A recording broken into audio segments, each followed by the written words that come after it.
Fala galerinha do canal da Cigar 019, sejam bem-vindos a mais um daqueles vídeos super especiais, porque hoje vamos conhecer um pouco mais sobre Oliva e nos aprofundarmos nessa marca que gostamos tanto e tem feito muito sucesso e não é de hoje aqui no Brasil.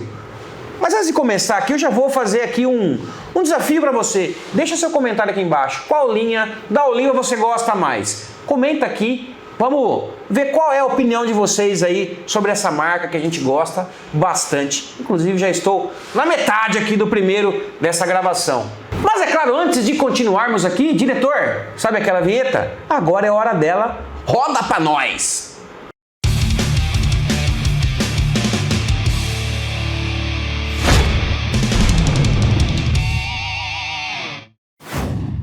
Bom, vinheta rolada. Antes de continuarmos aqui, chamar o nosso convidado para o bate-papo, peço para que você está chegando aqui agora, se inscreve aqui no canal, compartilha nos grupos de WhatsApp aí, porque é um conteúdo bem legal, mas para quem gosta de se aprofundar, normalmente são conteúdos longos, em outro idioma a gente faz aqui o esforço e o sacrifício de legendar tudo para que você tenha a informação mais fácil para quem não domina ou o espanhol ou o inglês, que normalmente são os idiomas falados pelos nossos convidados. Hoje, inclusive, vai ser uma entrevista em inglês, vai ter tradução, vai ter a legenda para vocês, então não se preocupem, vai ser super legal. Mais um bate-papo hoje com o Brian da Oliva, que é o embaixador global da marca, vai falar um pouquinho da história dele, contar sobre Oliva. Então, se você se interessa, acomode-se em sua poltrona, pegue seu charuto e vem com a gente, porque o bate-papo vai ser sensacional. Como você está vendo, ele está aqui na tela. Vamos falar hoje com o Brian, que é o embaixador global da Oliva.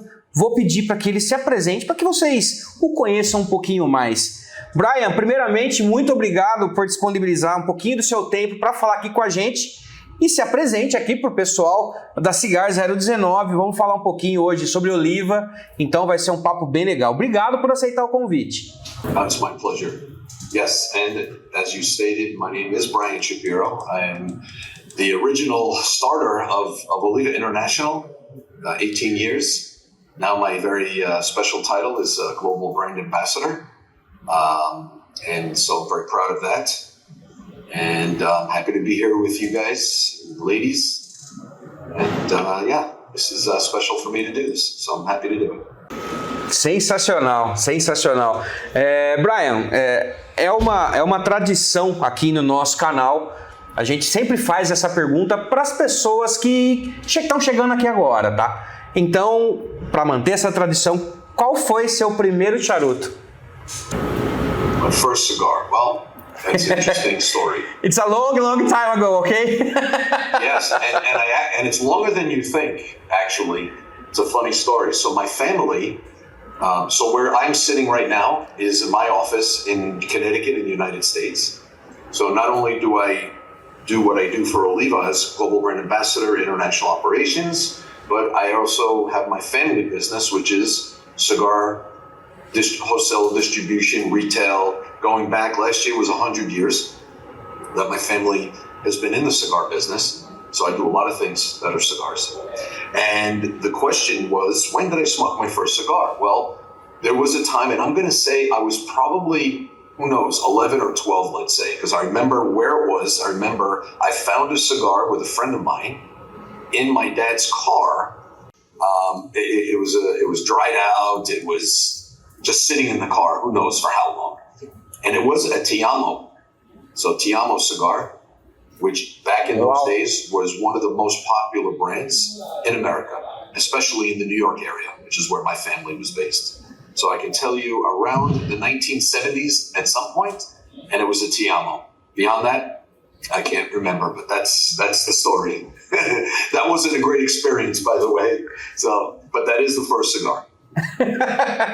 E é muito engraçado porque algumas pessoas falam exatamente isso, que o primeiro contato não tenha sido dos melhores, mas depois a persistência foi maior para que a experiência se tornasse melhor também, né? Yeah, well, first of all, at that age, probably, like I said, who knows how old I was, sneaking a cigar. It wasn't exactly sitting there with a scotch and a cigar. It was like, yeah, let's try this, So who knows how long I smoked it for. But it wasn't until, so now let's fast forward to a time where, let's say, I was appreciating cigars for real and not just experimenting as a radical teenager. But I would say it was probably in high school, late in high school. So let's say I'm 17, give or take, and is when I started to smoke, not regularly, but certainly enjoying, usually on Sunday. In America was American football Sunday. And a good friend of mine whose dad was a big cigar smoker, we would sit in his, let's say the living room or wherever, and watch the football match and then have a cigar. And then, so that was really when I started to enjoy them on a more regular basis. So late teens. Que demais, cara. É muito bacana essas histórias, né, diretor? Não é só a gente que tem algumas historinhas para contar. O pessoal também tem, lógico, né? Bom, vamos falar um pouquinho de Oliva, que é uma marca que eu admiro muito. Vou fazer a pergunta aqui em português. O Brian está recebendo a tradução simultânea lá para poder responder. E eu quero falar um pouquinho de algumas coincidências que tem nesse meio do charuto, né, no mercado de charuto. Porque, por exemplo, a Oliva começa a história em Cuba, mas diferentemente de algumas marcas, ela começa apenas plantando tabaco. E eu queria que você contasse um pouquinho dessa história para a gente, Brian. Well, as many cigar makers, or let's just focus on the cigar makers whose families started making cigars in countries outside of Cuba. So let's say, okay, we have a bunch of people that lived in Cuba. Their business was tobacco, and in most cases, I think most of our industry, the families for generations were involved in the tobacco, just like Oliva. You see the Melanio 135th, so Jose's grandfather, Melanio Oliva, they were in the soil. They were on the tobacco side of things. And I think that's a common story. And then, as many people know, there was the revolution in Cuba. Many people left, and then they went to other countries that had the opportunity, based on their soil and climate, to make cigars. In the case of Oliva, it was Nicaragua. And that also was not easy, because when they went to Nicaragua, then there was also political turmoil there. And so they let, like Jose's father, Gilberto Oliva Sr., he was in Nicaragua, then he left Nicaragua and looked for other sources of tobacco. But it wasn't until 1995 that the Oliva brothers and father got involved with making cigars. So it really is a story of soil and then production a bit later on. Exatamente. E ele citou aqui já, e eu até vou perguntar para ele um pouco disso também. A família sai de Cuba por conta da Revolução, consegue um lugar para que seja produzido na Nicarágua, e vem a Revolução Nicaragüense também, pelos sandinistas. Enfim, é uma história bem ampla, bem grande no caso, mas eu quero saber como a palavra resiliência define a marca, porque passar por essas duas revoluções fizeram com que a marca fosse ainda mais resiliente, né, Brian? Well, look, it really comes down to, we look back in history and we make a very, let's say, sexy story about it, right? We talk about resiliency, and then we talk about, developing beautiful brands and things like that. But remember one thing, like any business, the main core of the business is survival, right? So you imagine you have to leave your homeland, and then you're going to Nicaragua, and then you have the situation there where you have a problem with political turmoil, and Jose's father again left and traveled to other countries, and then they find their way back to Nicaragua. And it's all about survival. So yes, of course, you need to choose a region that can sustain the tobacco that we need for cigars, but mostly, as most businesses, it's about paying the bills. It's about supporting your family. And then it's about building off of that when you realize, oh, okay, we could do this. And then everything, starts at that point. And then things really take off, not only for the Olivas, but others during the early 1990s, when Cigar Aficionado magazine is born. And by the way, make no mistake about it, we are all sitting here today because Cigar Aficionado created a magazine in the early 90s. E até esse é um pouco da próxima pergunta que eu vou fazer, porque na década de 90 foi o grande boom do charuto, muito por conta da Cigar aficionado, e é nesse período que a Oliva começa definitivamente a produção de charutos, ali em 1995, como o Brian já citou. Fala um pouquinho para a gente, Brian, desse início da Oliva na produção de charutos. Well, it was very, very small. And in fact, we laughed about stories back years ago because I've been Jose Oliva, who is my dearest friend. And we go back now, well, we're going to be pushing 20 years together. But it was really very small. It was a bundle company. You would know Florida Oliva, which was really one of their first brands. None of the brands Florida Oliva still exists, but some of the other brands very early on don't exist as the way they were then in terms of the names. And so it really was testing the waters and seeing, and being that they came about in 95 and Cigar Aficionado was born in, let's say, 92. And by the time the Olivas started to really do some production, we were already at the end of the boom of the 90s. So they didn't really have the benefit in that regard of, let's say, ratings and things like that. So it was really a bundle company. Florida Oliva is what established Oliva as a brand. And then it all evolved from there. When I met Jose in 2004, we started working together in 2005. Jose really transformed the company into more of what we know Oliva Cigars to be, from a purely bundle company to a creator of high-end premium cigars, but at a very affordable price. It was always something that we wanted to be, which was in a company that people could afford to buy the cigars. Uau, fantástico. É uma história muito rica em detalhes. Bom, eu sou fã e várias vezes a gente vê se repetir essa questão, resiliência, nunca desistir. Enfim, isso é algo que define muito as empresas do mundo do tabaco. Isso é muito legal. E, Brian, para você foi um processo natural a entrada para a Oliva? Você vem de qual segmento? Como é que você entra para a Oliva definitivamente?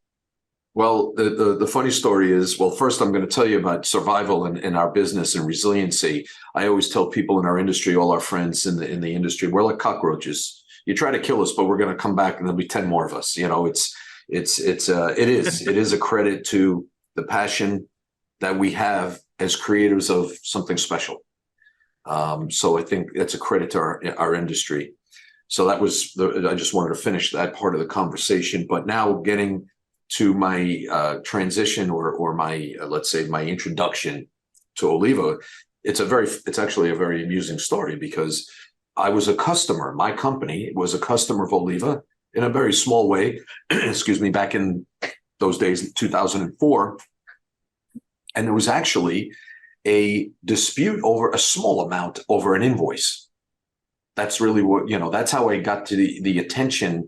And when I was in Florida, as I would make trips to Florida, to Miami a few times a year just to visit the manufacturers and friends in the industry, I stopped in just unannounced into the Oliva office. And Jose was there to greet me. And as I said, the rest is history. I mean, we became fast friends. And then just over conversation, being that my family and myself had a lot of, let's say, roots in the cigar business. He thought that was interesting. And so we became friends, and he said, look, maybe we could do something together. And sure enough, we agreed that I would help put together the first sales team in America, which is I started. And because of my travels to Europe frequently, I had some people in Europe who was interested in importing Oliva. So it's a very grassroots, organic story of how this all came together. And the common thread is, I sell cigars. I mean, and so whether I do it here at my desk for my company, Casual Cigar, or Oliva, I'm selling cigars. That's what we do. And that's the thread. And then the friendship and the passion comes from the friendship more than anything, I believe. Uau, perfeito. E, Brian, em quantos países a Oliva está presente hoje? I've lost track of how many, but let's just say it wouldn't be too far off if I say we're getting close to 60 or 70 countries when you count all the countries of the world that we're in right now. And well, when I started it by myself, yeah, it was as I tell people, and I'm not lying about this, it was a painfully slow process, mostly because people around the world didn't know, we'll call them New World cigars, not just Oliva, but other brands, dominated, as you know, in Brazil as well by Cuban cigars, Cuban-made cigars. So it took a long time, and it was, yeah, it was hard because people in the United States only knew New World cigars because the industry was geared towards selling to America. And then everything outside of America was dominated by Cubans. And it was little by little, like drips of water, is how it grew over the years until, let's say a decade later, we were able to, achieve what I would consider a very sizable amount of sales, but still small, but sizable for our world. And so, yeah, it was a long time, but I'm very happy as to how things have progressed. And it was hard work, but worth it, for sure. Que legal, que legal. E dá para perceber que essa balança tem se equilibrado mais na Europa, com os charutos do Novo Mundo, como você disse, que aqui no Brasil nós chamamos de off-Cuba. Yes. Well, a few things have happened specifically for Oliva. One in particular is my introduction of Frederick van der Mallier, who's the owner of Oliva, who wasn't the owner of Oliva when I met him back in 2000, I think it was 12 or 13. I don't remember exactly. Fred was involved. His family is now, I don't know, nearly 100 years in the machine-made side business of cigars. And he was always had his eye on an acquisition of getting in so that he can get into the handmade side. And we met totally separate, had nothing to do with purchasing Oliva. I introduced Jose to him and him to Jose. I just thought there was a nice match in terms of just friendships and fellowship in the cigar world. It wasn't to sell the company. But now that did happen, as everybody is well aware, that gave us access to an organization that was already established in Europe, in Belgium. So that gave us a bit of an edge, let's say, an advantage of being able to reach markets because they had already, VCF, Van der Mallier, J. Cortez Cigars, already had sales and export managers covering territories around the world. And then once that marriage, so to speak, was made between Oliva and J. Cortez and Fred, it was one of a story of family. Now, we have all seen companies buy other companies, and let's just say they don't always work out well. And in this case, it was really the bringing together of two families and keeping to the history of a family business and investing back into the infrastructure that created what we know now to be the company that we have become. And it's, from my view, to be part of this is fascinating and exciting. And I'm very proud to be part of this. So it's a unique story in our industry, a success story. Doesn't always happen that way. So I'm happy to be part of a success. Exatamente. É muito importante que o Brian passe essa visão como empresa, que é muito interessante. Daqui a pouquinho, mais para frente, a gente vai falar de algumas diferenças que a Oliva tem feito e é muito interessante a gente falar. Até dando um passo atrás aqui um pouquinho na história, para a gente depois dar sequência, nos anos 2000 que a Oliva alcança, como nós dizemos sempre, alcança o estrelato com a nota de 93 pontos da Cigar Aficionado. Na época foi o Série V Torpedo. Como foi esse momento para a Oliva, cara? Que a gente sabe que tudo que sai na Cigar Aficionado gera também a curiosidade para que as pessoas experimentem e isso impacta diretamente na produção. Fala um pouquinho sobre esse momento quando a Oliva, ou a Série V recebe essa marca que é fantástica. Yeah, and that was a big deal, by the way. Look, it took a while, and Jose and I still to this day talk about it. As I mentioned before, we were seen mostly as a bundle company, somebody that produced a value cigar at a nice price, and that was how the company started. So in 2007, when we received for the Serie V Torpedo that, let's just say, a rating we had never seen before for one of our brands, it really did establish us as a player in the more premium sector, even though we had already, by increasing our sales team and doing our events around the country, people were already getting to know who we were. But the Series V, which is to this day my favorite blend, I love Melanio, but I love the V. That's my favorite. So it was a very proud moment for the company. It really gave us, as an organization, a reason we could say, oh, okay, now we're playing in the big leagues.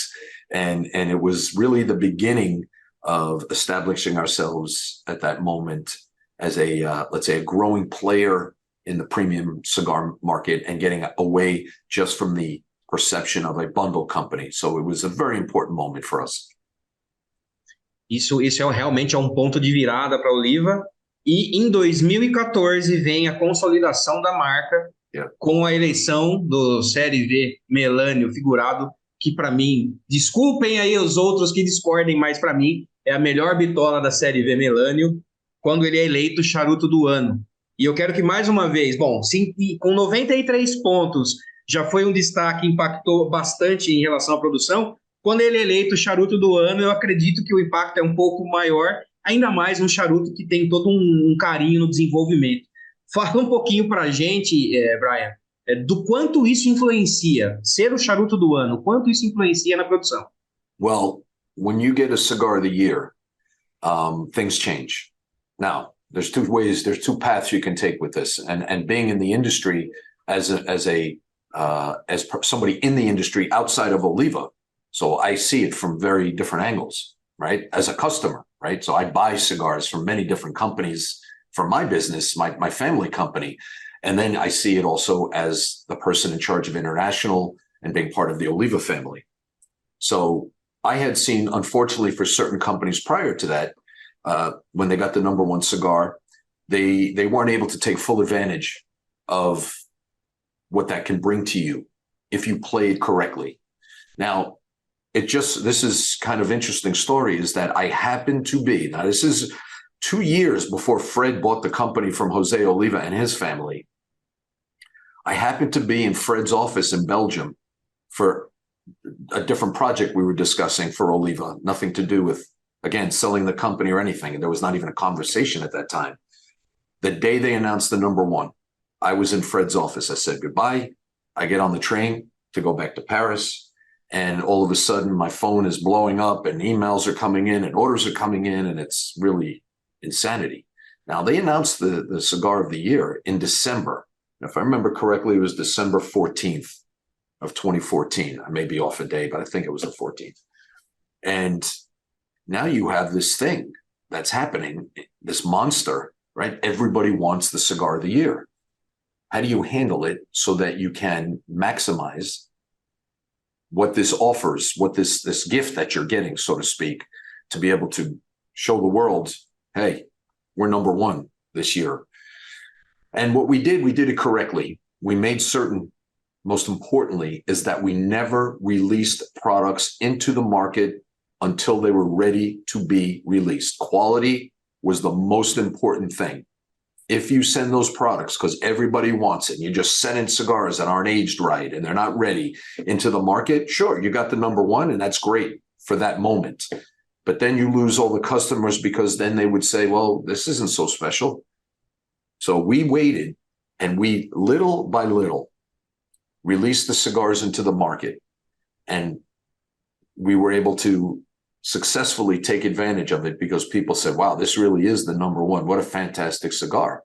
And we were able to this day, our business is so much of what we've become is because of that moment in 2014 and how the Oliva family handled that very challenging, very good, but very challenging moment. You could win or you could lose off of that number one. And that's what people don't understand, is that, hey, you've got this, but now what do you do with it? And we did it right. And we continue to this day doing it the same way. É muito legal, porque dá para perceber o crescimento que a Oliva tem a partir disso, e a forma com que eles se organizaram para atender tudo isso é algo primoroso. E até baseado em todas essas informações, vem minha próxima pergunta. Bom, eu pude visitar a fábrica em Esteli. Para mim foi praticamente realizar um sonho, porque a gente daqui do Brasil é tão distante das coisas que acontecem, principalmente nos Estados Unidos. E conhecer a Oliva, ver o processo de perto é algo incrível, uma experiência que você em casa precisa ter um dia, porque é espetacular. E aí, Brian, eu quero perguntar para você como manter a excelência na produção com um volume tão grande como tem a Oliva hoje, que é uma das maiores do mundo, né? Yeah. It's always a challenge for numbers of reasons, right? We know in our business, we are an agriculture business, right? We're an agriculture company. We don't just turn on a machine and make, whatever, things that just come out of a production that are not natural. So we deal with tobacco. We have to deal with soil. We have to deal with climate. So that's one challenge that every cigar maker has. Then you have production, right? You need rollers. You need to make sure that you have a system in place to handle the volume that we see and some of the bigger companies see. And so you say, how do you do it? Basically, you just apply the same principles that you always had and just make certain that you just do it on a larger scale. Yeah, it sounds easy, of course. I say it coming out of my mouth. It sounds easy. It's not.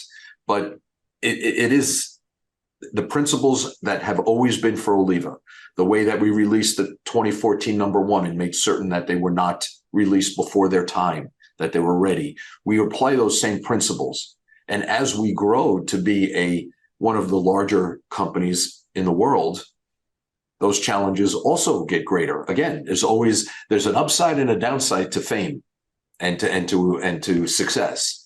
So on the one hand, you've built an expectation that you've got these great cigars, and as more and more people want them, well, how do you serve the market to make certain you maintain that? And that's everybody's challenge in our business. And I think we do it well. And it's a credit to our organization, and it's a credit to our factory and the people that run our organization in Nicaragua. And it's a credit to ownership, Fred, who is constantly investing into the company to make it a better company, more sustainable. And it's a team effort, but it is not easy, as you know. Eu imagino que deva ser um processo bem, bem intenso, bem complicado, para que tudo funcione como um reloginho suíço, como nós falamos aqui comumente no Brasil, né? A engrenagem ela tem que encaixar e todos seguirem o mesmo ritmo. Isso é muito importante. E, Brian, a gente sabe também que a Oliva, além de toda essa organização, é uma empresa que está sempre investindo em inovação. O processo ele se mantém praticamente o mesmo, só que alguns pontos de inovação são muito importantes para que esse processo seja otimizado. E aí eu quero te perguntar o seguinte: como manter o equilíbrio da tradição, que a gente sabe que ela existe e dificilmente vai mudar, com essas inovações que a Oliva tem feito com uma maestria incrível? Yeah, I think overall in our industry, there's very little, in the big picture, very little that can be, let's say, technologically advanced, right? Because in the end, it's a handmade product. So there's not going to be artificial intelligence making cigars, let's say, because then it's not handmade anymore, then it's machine made. So those things always have to maintain. I think where we can and where we have done, let's say, some technological advances is, for instance, in the processing, where we age our tobacco and the way we can keep track of how tobacco is aged, the timing of the tobacco, things like that. And even that is still mostly done by people. But there are certain things that we can do to at least try to give ourselves a little advantage. But most of it is really the old-fashioned way. So I think things like, making certain that, I think the important is to making certain that the way we organize the factories, make sure that there are certain things that we can do to streamline the process, which ultimately becomes hands-on, okay? But just organizing. I think organizing is the most important word in our industry, is to take all the different components, the agriculture and the production side, and and those things, and then just trying to organize it in such a way that you can maximize what you have. So it is a bit of an old world, mostly old world with a little bit of new technology sprinkled in. But mostly it's, hey, cigars are made the way they've been made for a long time, and I don't see that ever changing. Otherwise, it's not going to be the product that we all know. Fantástico. E até para a gente traçar um paralelo aqui, vocês perceberam que ele cita muito a questão do velho mundo e novo mundo. O velho mundo, quando ele se refere ao velho mundo, é o charuto cubano, o novo mundo são os charutos off Cuba que a gente fala aqui no Brasil.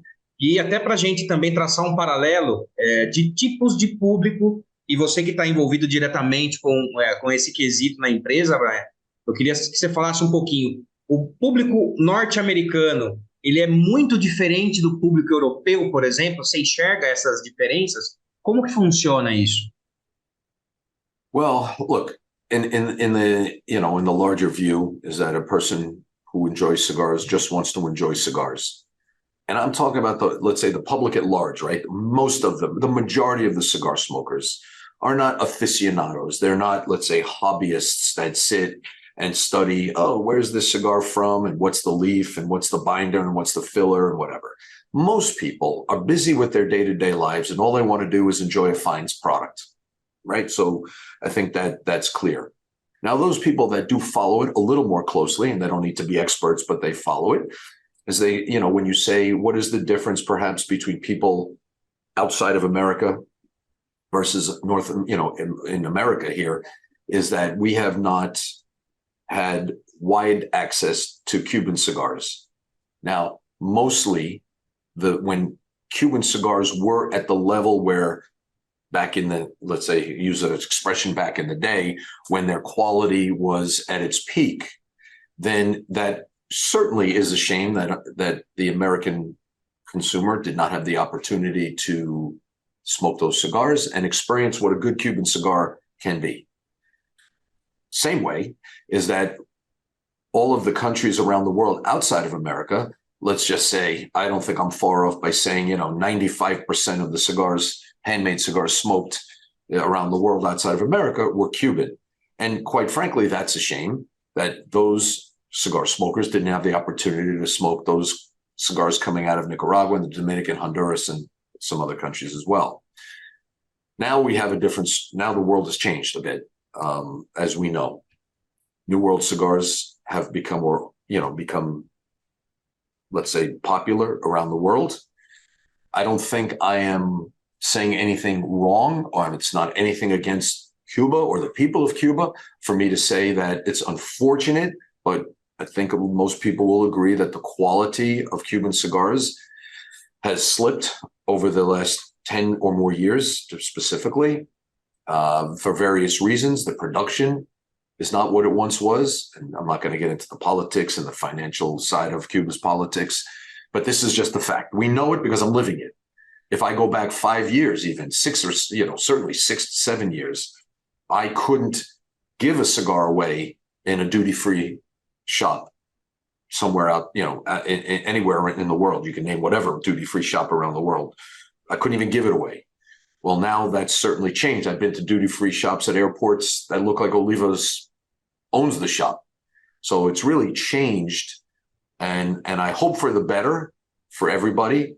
But this is a once-in-a-lifetime opportunity, I think, for the New World cigars to expand, for people to appreciate what they haven't been able to smoke, and that's exciting for us. So it has been an interesting, certainly, let's call it, the last 5 years have been crazy in a good way. Fantástico. E Brian, até aproveitando esse assunto, quais são os próximos passos da Oliva? A gente percebe esse crescimento principalmente na Europa, que são charutos que são novidades ainda para eles, tem crescido bastante e ainda o pessoal tem experimentado bastante. The growth is again, as I said before, the growth is exciting. It's also a challenge. The more people want, the more you need to be on your game, right? To use an expression, you need to be at your best, and that's something that is, especially my position as global brand ambassador, but also I am very, let's just say, also my little title that people don't talk about too much is international sales operations.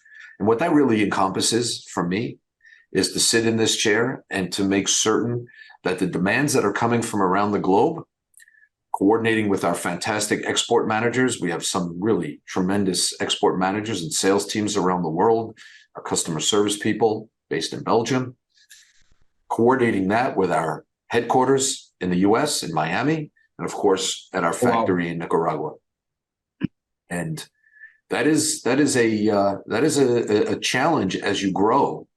And it's something that I focus a lot of my time on, is to make certain that everything moves through the supply chain, and most importantly, to give the tools, in this case, cigars, to our guys, our export teams around the world that are doing a fantastic job, and to support them. I think that's the thing that I enjoy doing the most, because I love to see them selling Oliva products, and I want to be able to help in any way that I can from where I sit.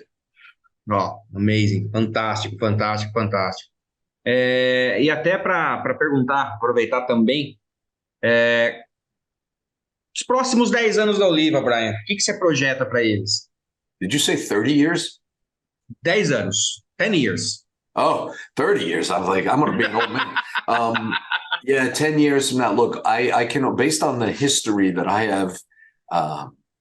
have seen over the past 18 years, going on 19, knowing the way we've structured our company, knowing the infrastructure that we have, because it's one thing to make, I always say this, it's one thing to make great cigars, but you need to have the infrastructure to sell, like we've been discussing, and to have the product and to make sure everything moves smoothly.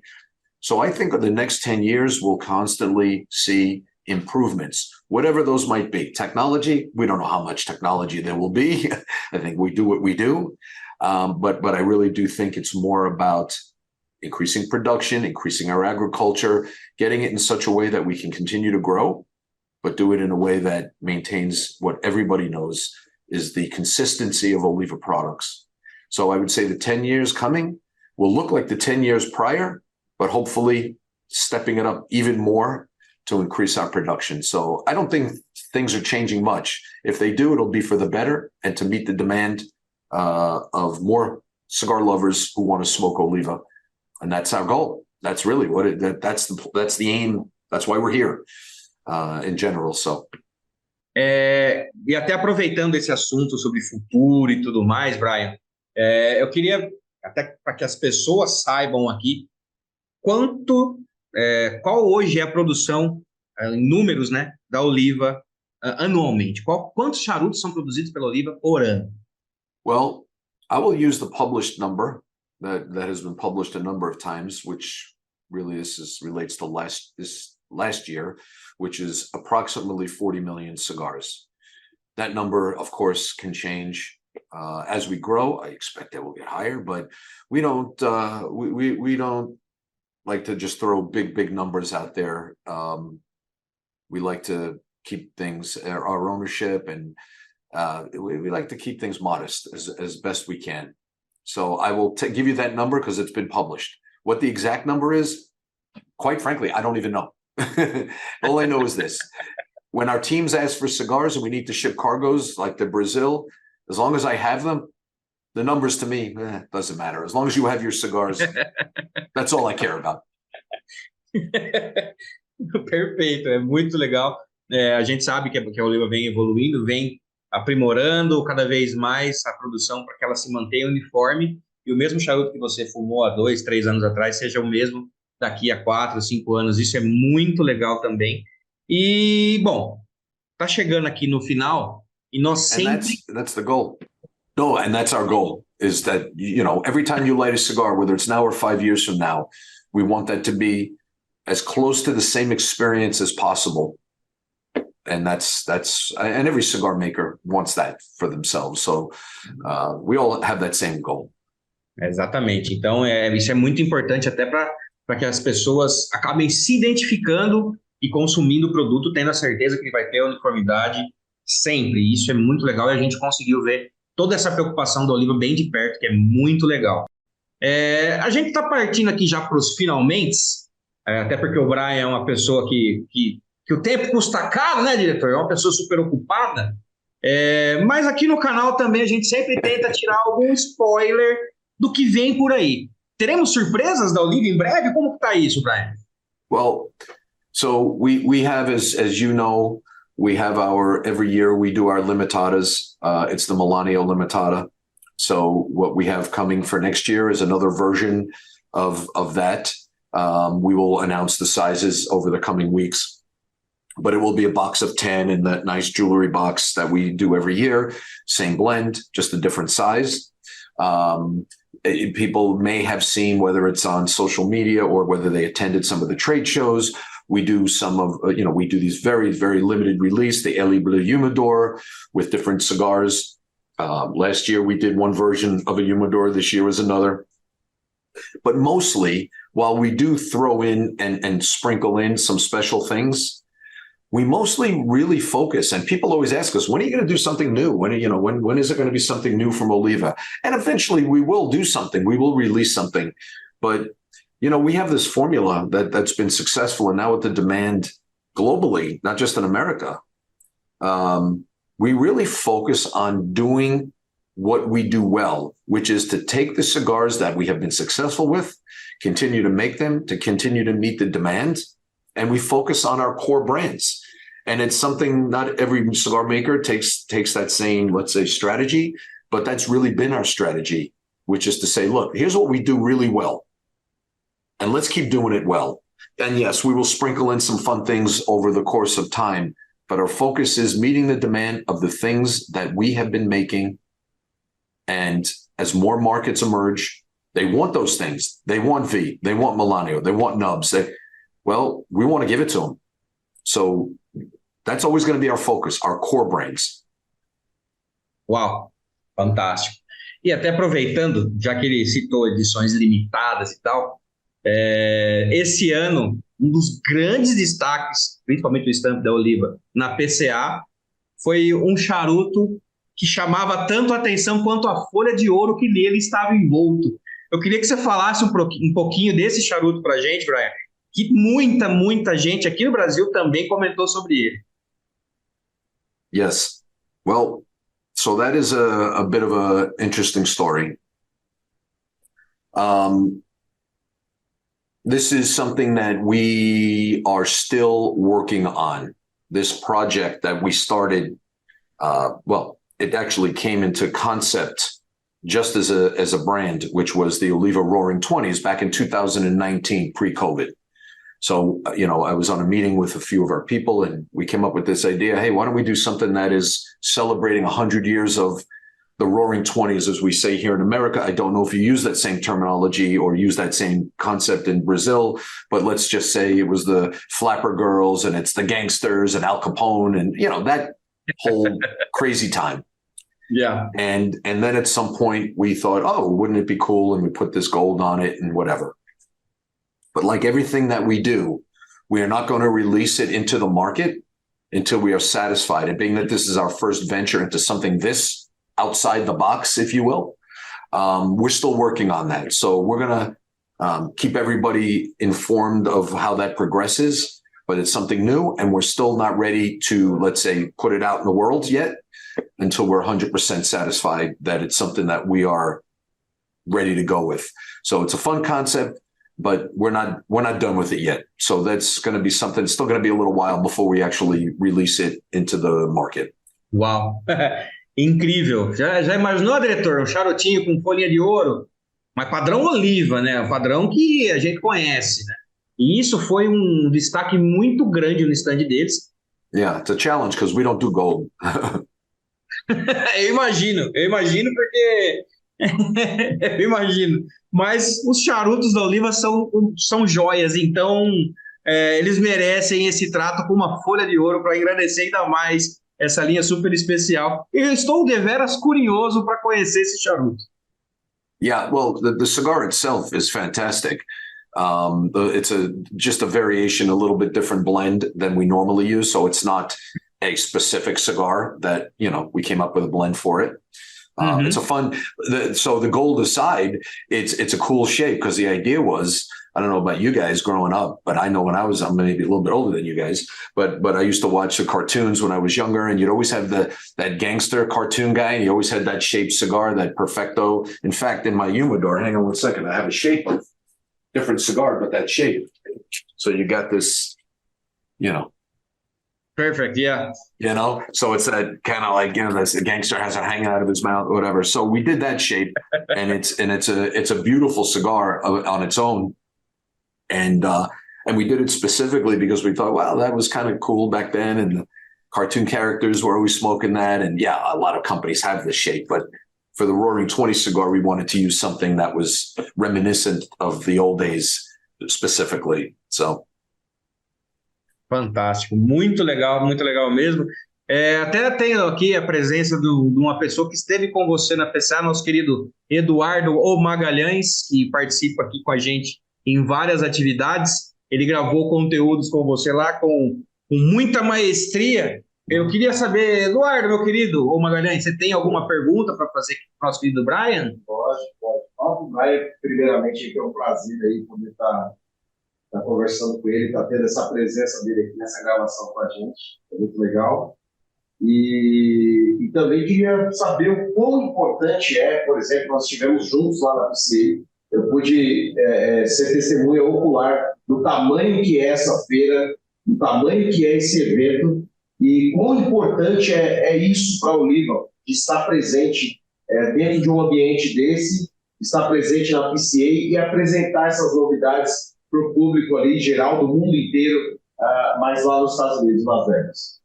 Yeah, I mean, look, PCA is the event that, that's our once in a year. Okay, well, in America, it's our trade show, and of course, in Intertobac in Germany, in Dortmund. But in America, that's our once a year as an industry for us to come together, for retailers and others to come and see, who we are, to meet, talk about things. I think most importantly, because now with the world so small with technology and Zoom calls and whatever, you can pretty much communicate with anybody via Zoom at any time in any part of the world like we're doing. But the PCA is really the most important to me, is that it gives people an opportunity at least once a year to come together, to sit down, to talk face to face, because it's become such an impersonal world because we can do this all the time. So that's really the special part of it. It's not just about selling cigars. It's about the coming together of an industry, especially one that we're not, let's say, welcome in too many venues. Not too many people are inviting us over to smoke our cigars at some place, so at least in Las Vegas at PCA, we can all sit, relax, talk, do some business, and enjoy our industry, at least for that year, and then do it again the next year. Legal, muito bacana. Deve ser um evento muito bacana, mas eles não quiseram lá, Magalhães.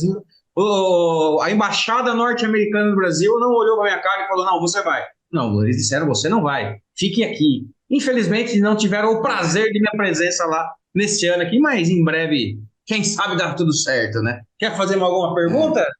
Como ele bem citou aí, essa questão de estar cara a cara com os retailers, né, com os representantes das marcas. Well, that's what cigars no mundo. Yeah. Isso é muito importante. Foi um prazer enorme conhecê-lo pessoalmente.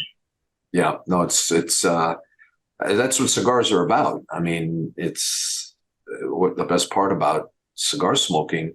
Sure, if you have a quiet moment and you're at your home, outside your home, or someplace quiet, there's something nice about having a cigar by yourself and just to relax and have your thoughts. But I think cigars are one of the few things in life that are made to be enjoyed with friends, and even people that you've never met before. Somehow, cigars is the common factor. You can be from different backgrounds, different parts of the world, and still meet somebody for a moment. And if you're smoking cigars, it's like you've been friends forever. Exatamente. Acho que até uma definição muito legal que a gente ouve muito falar é que charuto é um meio de a gente conhecer novas pessoas, de ter ótimos papos, de ter bons momentos. Right. Então, tudo que o Brian falou tem total razão e é muito legal mesmo. O Magalhães tem mais uma pergunta aqui pro Brian, vou aproveitar a presença dele, hein? Yeah, qual que é a pergunta, Magalhães? Manda para nós. Pergunta pro Brian aí, Paulo, beleza? dentro desse cenário mundial do charuto, né, hoje, como que ele enxerga, como que o grupo, né, de administração da Oliva enxerga o mercado do Brasil nesse momento? Né? Como que eles enxergam, como que eles veem esse nosso mercado? Yeah, well, clearly, you know, there are certain things you get surprised by certain things. As many years of experience as I've had, there are certain things that have surprised me. And the reason why it surprises me isn't because it's so ridiculously crazy, but there's so many countries in the world. And what I have seen over these last few years, the growth in the Brazilian market of not only our Oliva brands, but Nubs in particular. You know, there's a thing, I don't know what it is, but Nubs is a cigar that certain countries just go crazy for Nubs. Brazil is one of them. Once we introduced it into the market, it's been a big seller for you. And of course, our other products. So when I see purely, and it's what I do, I look at numbers. When I see the imports of our products into Brazil, it's just, to me, it's fascinating. And I guess it's surprising, but it shouldn't surprise me. It's a big country. So I see that Brazil will continue to grow as other countries are, but you guys have done it in a very big way. I think that's what the surprise is, how quickly it went from, let's say, 0 to 100, you know, and those are certain things. And this was one of those markets that just definitely took me by surprise, and I'm thrilled. I think it's fantastic. It's really great to see you guys enjoying our cigars the way you have, and I'm very proud of that. So, as we all are. Legal. Muito bom. Legal. Né? Seguimos trabalhando e vendendo. Exatamente.